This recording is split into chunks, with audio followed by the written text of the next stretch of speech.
Entonces, tenemos que entrar a la presencia de Dios con sinceridad, con un lenguaje sencillo, nuestro, propio, y también con una actitud humilde, humildad de corazón, humildad delante del Señor. No somos quien para pretender que somos la maravilla. No somos quien para pretender. Eso se queda en la superficie. Eso se llama religión, religiosidad. Y hay demasiada gente religiosa en las iglesias. ¿Qué cosa? Que realmente no conocen a Cristo. Y no solamente estoy hablando del catolicismo, estoy hablando de nuestras propias iglesias. Hay mucha gente acostumbrada a la iglesia y sin haber tenido un encuentro verdadero con Dios.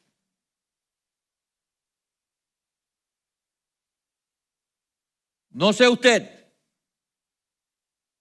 pero cuando yo oigo ese tipo de expresión que yo acabo de utilizar, y yo he estado en la posición en que están ustedes sentados oyendo un predicador, y cuando yo oigo un predicador diciendo así, ¿saben qué yo digo? ¿Qué pienso?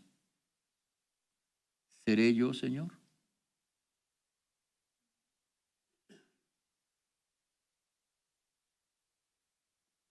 ¿Seré yo?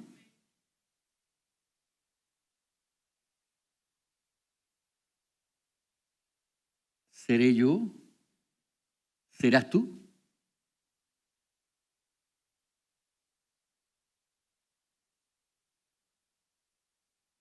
Orar reconociendo nuestra condición y humillándonos delante del Señor, reconociendo que Él es Dios y que nosotros estamos en una tremenda necesidad de Él. Porque cuando nuestra actitud es simplemente de religiosidad y de soberbia, entonces el Señor dice, como le dijo al pueblo de Israel en el capítulo 1 de Isaías: hastiado estoy de vuestros holocaustos. ¿Quién demanda esto de vuestras manos cuando venís a presentaros delante de mí para hollar mis atrios? O sea, para pisotear mis atrios. O que Dios nos ayude y Dios nos libre de no ser nosotros de los que pisoteamos las cosas de Dios con un corazón insensible, cerrado.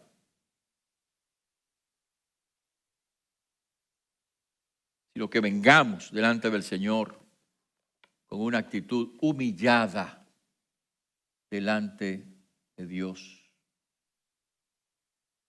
y dispuesta a obedecer al Señor. Y justamente eso es parte de lo que implica la eficacia de la oración, orar eficazmente. No solamente hablar con nuestras propias palabras al Señor, no solamente venir delante de Dios en humillación, sino también venir delante de Dios con confianza. Confiando no en nuestros méritos, no en nuestras virtudes, no en quién somos nosotros, sino más bien debajo de quién nos estamos escudando, detrás de quién nos estamos escudando, detrás de la sangre de Jesucristo, que nos limpia de todo pecado, detrás del nombre de Cristo. Entonces podemos venir confiando, creyendo que el Señor hará, creyendo que Dios va a hacer, creyendo que Dios va a obrar. Hebreos capítulo 4, versículo 16 dice: acerquémonos confiadamente al trono de la gracia para alcanzar misericordia y hallar gracia para el oportuno socorro. Y un poco más adelante, en el capítulo 10 de esta carta, dice: acerquémonos, dijimos ya, con corazón sincero, pero luego dice, en plena certidumbre de fe, o sea, con toda seguridad, confiando, creyendo que Dios va a hacer, que Dios va a obrar, que Dios va a actuar, que Dios hará. Porque Él puede hacer más allá de lo que nosotros nos imaginamos o pedimos o creemos. Que Dios nos ayude a creer en el Señor y leamos la palabra en actitud de oración. Y biografías de grandes hombres de Dios nos ayudan, como la de George Mueller. Yo cité a George Mueller la semana pasada y me acuerdo de una anécdota. Era un hombre famoso, pero no era famoso por ser un hombre muy elocuente, ni un gran predicador, ni esas cosas. Era famoso por su fe, por su confianza en Dios. Él tenía hogares para niños que sostenía, etcétera, ¿no? Y era un hombre que creía en que Dios realmente obraba. Y en una ocasión, George Mueller, yo les conté la anécdota de los niños que se quedaron sin comer, o se quedaban sin comer, ¿verdad? Y él oró y creyó que Dios va a hacer, y Dios hizo, ¿no? Pero en otra ocasión él venía de Londres. En aquellos tiempos se viajaba por barcos. Imagínense ustedes, viajando desde Londres a Nueva York. Tenía un compromiso aquí en Nueva York en un momento puntual. O sea, tenía que llegar a un día y a una hora determinada para asistir al compromiso que él tenía. Y entonces el barco iba un poco más lento porque había mucha neblina en aquellos tiempos. Acuérdense que los recursos tecnológicos no son los que hoy son, ¿no? Y entonces con todas aquellas situaciones que se presentaron, pues el barco iba más lento porque el capitán quería evitar un choque, un problema con alguna otra situación. Entonces George Mueller le dijo al capitán que él tenía que llegar a tal hora, a tal día. Y dijo, bueno, le dijo al capitán, vamos a orar porque yo le quiero pedir a Dios que quite esta neblina. Entonces se arrodillaron los dos, George Mueller con el capitán. Parece que él notó que el capitán como que no estaba muy seguro de lo que él iba a hacer. Y bueno, pues no, se arrodillaron los dos a orar y Mueller oró a Dios: Señor, quita esta neblina, porque yo tengo que llegar a mi compromiso para hacer esto, lo otro, lo que iba a hacer. Y él oró ahí un buen rato. Y cuando él terminó la oración, que el capitán iba a orar, dijo, no ore, le dijo. Le dijo al capitán que no orara. Le dijo por dos razones. Primero, porque ya Dios oyó la oración.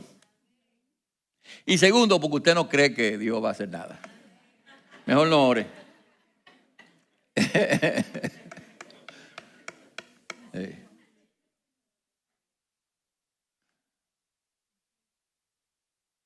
Entonces cuando oremos, ¿no? Se quitó la neblina y vino el hombre a tiempo. Así fue. Así fue. Es un hombre que Dios usó grandemente como un ejemplo de fe. Entonces cuando oremos, mis hermanos, oremos con nuestras palabras. Oremos con sinceridad delante de Dios, buscando realmente a Dios.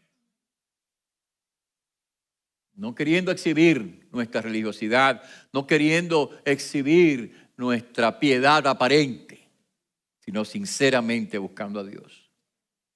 Con humildad, reconociendo nuestra propia necesidad y con confianza, creyendo que Dios ha oído la palabra, la oración y que Dios hará. Encomienda a Jehová tu camino, confía en Él y Él hará, creyendo que Dios va a hacer. A veces la respuesta tarda,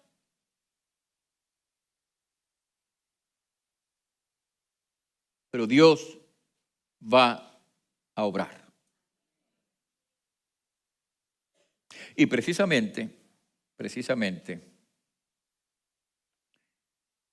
otra característica de la oración eficaz es que tiene que ser una oración perseverante. Dice la Biblia en la Epístola a los Romanos, dice la Biblia, constantes en la oración. Dice la Biblia en la carta de Pablo a los tesalonicenses, orad sin cesar. Jesús contó una historia y Lucas encabeza ese pasaje diciendo que Jesús habló acerca de la necesidad de orar siempre y no desmayar. Así que comienza el pasaje. Entonces después viene la historia de aquella viuda que se presentó delante de un juez para que le hiciera justicia y la viuda era tan persistente y seguía que para salir de ella, no porque era un hombre bueno, sino para salir de la viuda esta que tanto molestaba, el juez le hizo justicia. Jesús usa esa historia para hablar de la necesidad de orar con persistencia, con perseverancia. Seguir orando, aunque usted no vea la respuesta todavía, siga orando, aunque usted todavía no vea esa puerta que se abre, siga orando, aunque usted no vea esa persona que cambia, que se transforma, que es salva, siga orando, aunque usted no vea esa provisión que necesita, siga orando, aunque usted no vea esa situación problemática resuelta, siga orando. Porque eso es lo que significa la palabra en el Evangelio de San Mateo, capítulo 7. En nuestras Biblias se traduce diciendo, pedid y se os dará, buscad y hallaréis, llamad y se os abrirá. Pero en realidad, los estudiosos que conocen a fondo el griego dicen que la traducción del pasaje más adecuada es la que tiene la Nueva Traducción Viviente. Y la Nueva Traducción Viviente traduce el pasaje diciendo, sigue pidiendo y se te dará. Sigue buscando y hallarás. Sigue llamando y se os abrirá. Hay una diferencia. Porque podemos pensar que el acto de pedir es un acto único en un momento determinado. Pero el pasaje está diciendo, no, sigue haciéndolo, sigue, continúa, persevera, continúa. Hasta que Dios te dé seguridad de la respuesta a tu oración.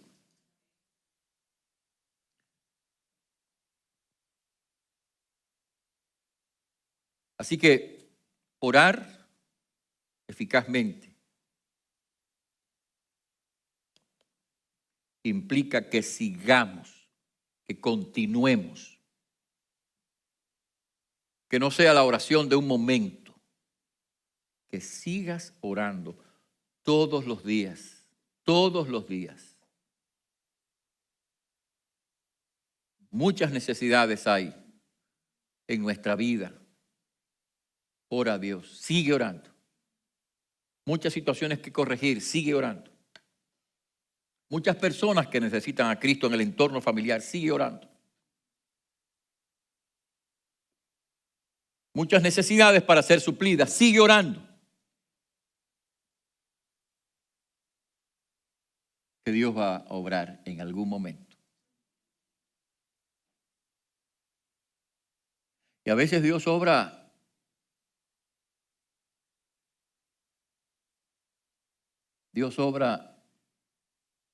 aún más allá de nuestra vida, ¿no?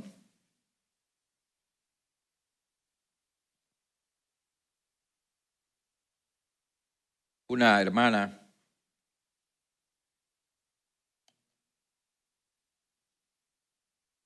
recuerdo de una hermana en República Dominicana, una anciana,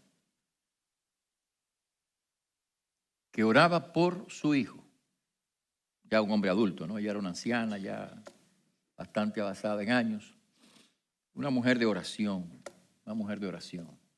Hay muchas historias que yo me sé, pero no tengo tiempo, ni ustedes tampoco, de que yo se las cuente, de ella, de esta hermana.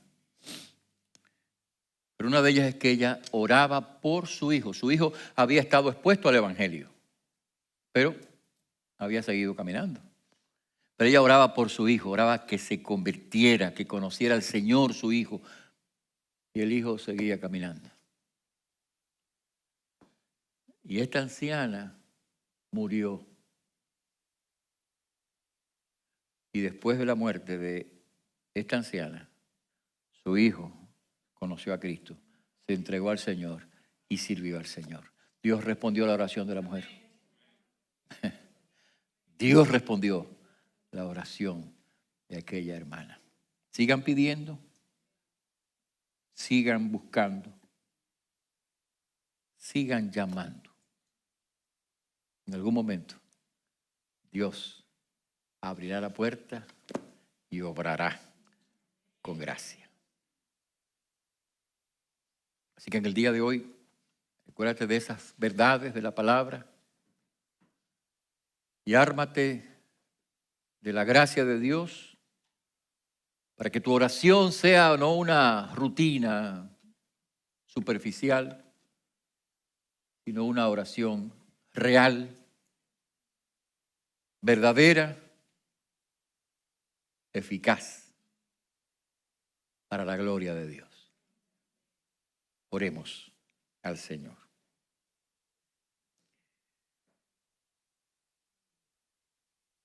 Te rogamos, Padre, que me enseñes a orar. Te rogamos, Señor, que nos enseñes a orar.